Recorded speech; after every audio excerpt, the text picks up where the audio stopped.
Le roseau commun est une plante herbacée vivace qui aime vivre aux abords des milieux humides, rives de plans d'eau et dans les fossés agricoles. Il tolère un certain taux de salinité, d'où sa présence dans les fossés en raison de l'utilisation des sels de déglaçage. Il peut mesurer jusqu'à 5 mètres de haut et ressemble à un roseau, tout ce qu'il y a de plus classique. Seulement, si on vous en parle, vous vous doutez bien qu'il y a anguille sous roche. Le risque avec cette plante exotique envahissante, c'est qu'une fois établie, elle remplace la végétation naturelle et appauvrit la biodiversité des écosystèmes qu'elle colonise.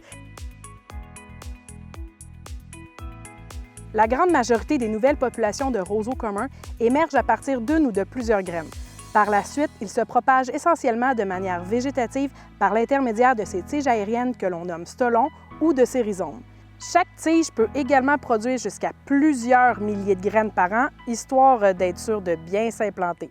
Ces graines peuvent être dispersées par le vent, l'eau, la machinerie, comme l'entretien des fossés, ou par les véhicules tout-terrain.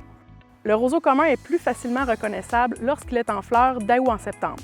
Son inflorescence prend la forme d'un plumeau, caractéristique des roseaux que l'on connaît bien, mais beaucoup plus grand qu'un roseau classique. Ce plumeau sera de couleur violacée durant l'été, puis brun à l'automne.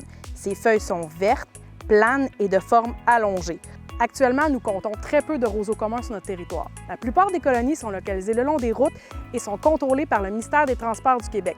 Évidemment, comme pour la renouée du Japon et la berce du Caucase, il est très important de ne pas introduire de roseaux communs chez soi. Si vous pensez avoir identifié une colonie, contactez un spécialiste.